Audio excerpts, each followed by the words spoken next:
티베트 영론의 기행일, 일부 히말라야를 넘어서 2부 그리스도의 요가와 그리스도의 강론. 맥도날드 베인, 저울 연재하기에 앞서 최근에 몇 년 전 우연히 인터넷에서 번역본을 다운받았던 생각이 들어 다시 찾아 읽으면서 지금 이 시기에 신성 회복의 길을 걷는 모든 분들의 여정에 필요한 메시지라는 생각이 들었습니다. 그래서 유튜브에 음성 파일로 올려 많은 사람들이 공유했으면 좋겠다고 생각하였지만 저작권으로 고심하던 중 저자를 찾아서 저작권 관련해서 양해 부탁드리려던 차에 인터넷에서 그리스도 요가와 이 책을 읽기에 앞서 옮기니가 드리는 말씀이 이미 있기에 즈음하여 음성 파일로 올리기에 앞서 진심으로 감사드리며 그리스도 요가와 이 책을 읽기에 앞서 옮기니가 드리는 말씀을 전합니다.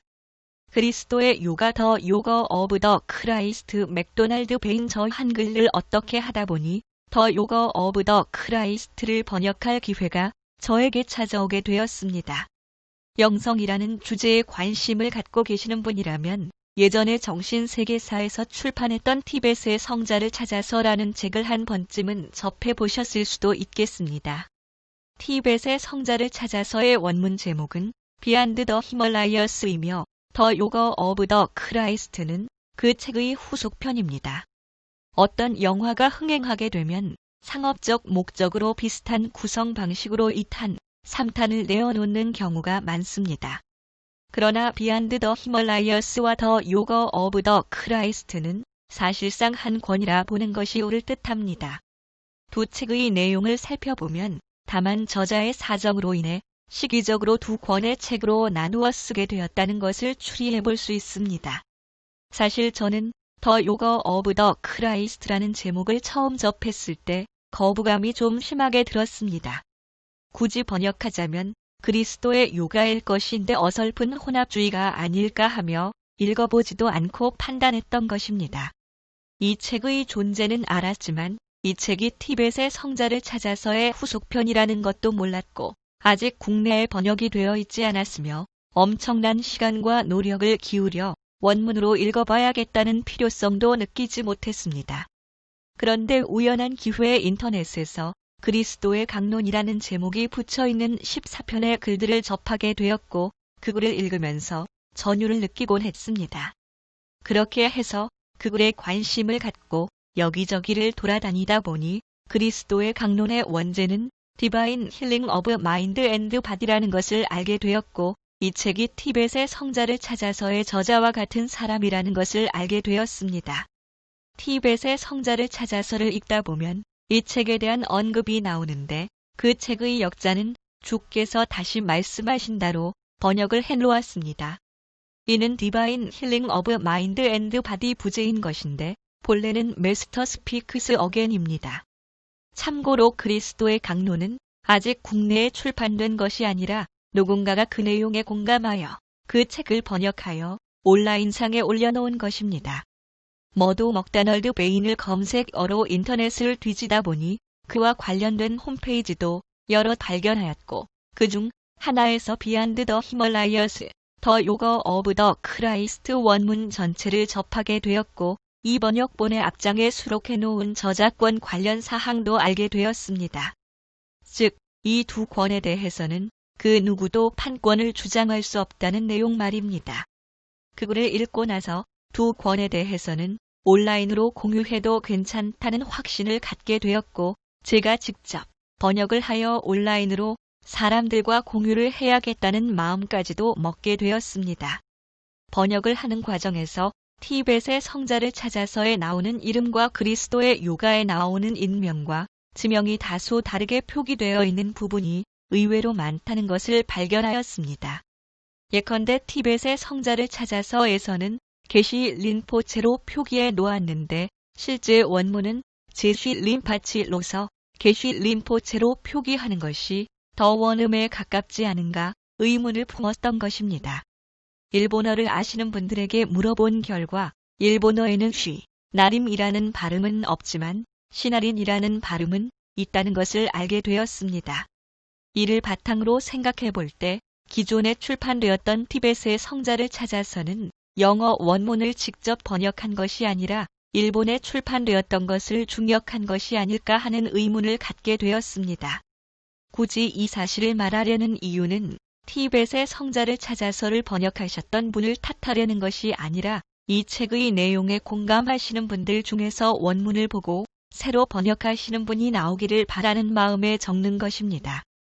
그리스도의 요가도 번역했으니 제가 다시 비안드 더 히멀라이어스를 번역하는 것은 어떨까 생각을 해보지 않은 것은 아닙니다. 그런데 그리스도의 요가를 번역하면서 많이 지치기도 했고 하면 할수록 영어 실력은 물론이고 한국어 실력도 부족하다는 것을 알게 되었습니다.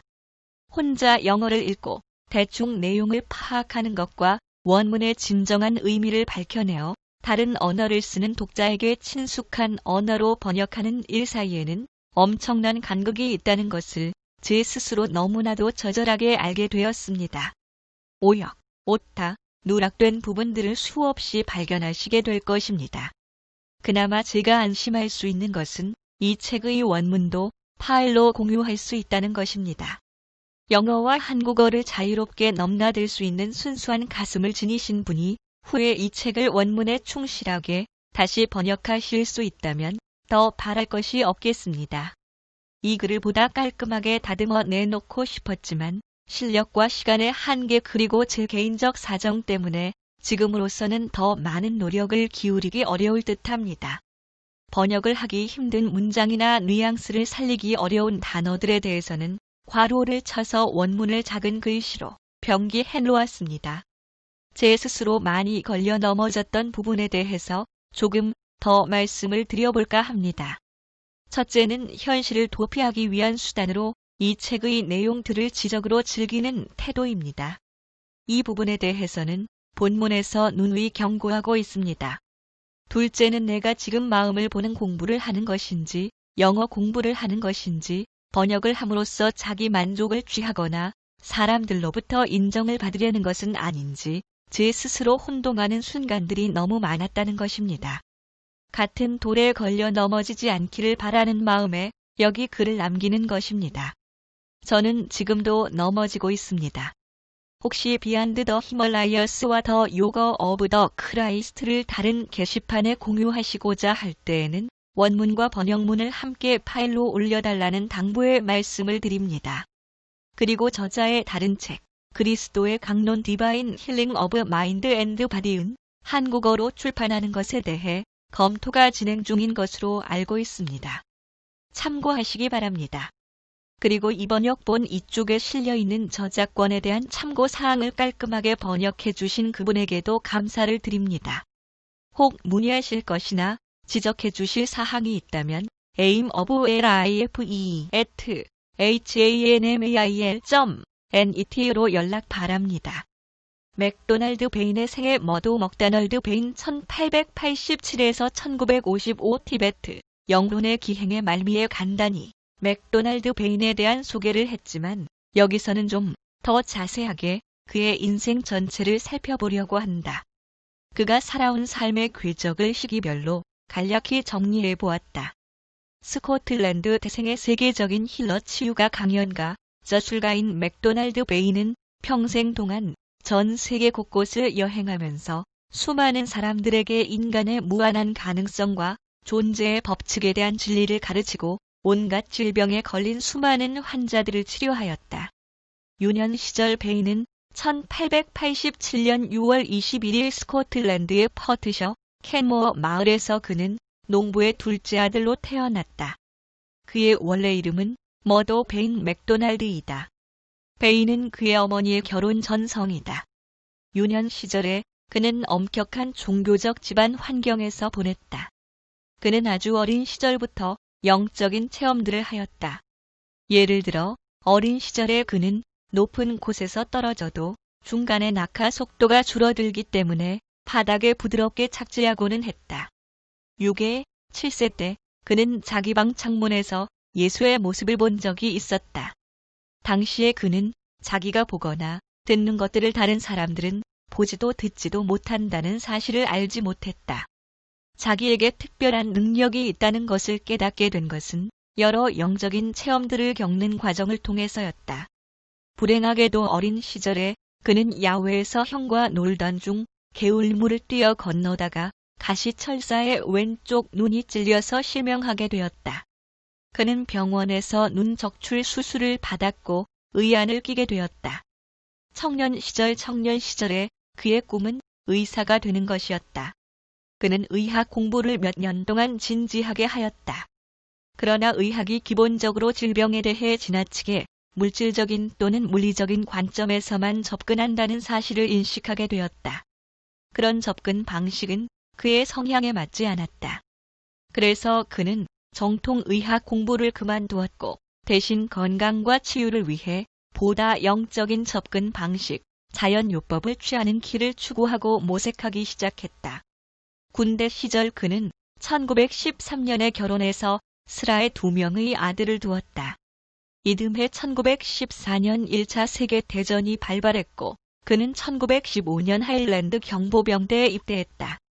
파이프 실력이 아주 뛰어났던 그는 거기서 파이프 주주자로 일했다. 1917년 그는 공병대로 옮겼고 1920년에 제대하게 되었다. 그는 전쟁 기간 세운 공로로 3개의 메달을 받았다. 그는 1차 대전 당시 전장에서 심각한 부상을 입고 나흘 동안 방치돼 사경을 헤매게 되었다. 그런데 죽음의 저편에 이르렀을 때 그의 귓가에 이런 소리가 들려왔다. 너의 일은 세상의 진리를 전하는 것이니 육체로 돌아가라. 그리고는 다른 시체들과 섞여 있던 바람에 함께 집단 매장을 당하기 바로 직전 한 의무병이 그의 생존을 확인, 극적으로 구조받게 되었다. 그는 야전 병원으로 옮겨져 수술을 받아 가까스로 목숨을 건지게 되었다. 사역의 시작 군대에서 제대한 그는 1920년 가족과 함께 호주로 갔다. 하지만 아이들이 커감에 따라 교육 문제 때문에 영국으로 돌아오지 않을 수 없었다. 그가 자신의 힐링 캠프를 시작한 것은 바로 이 무렵부터였다.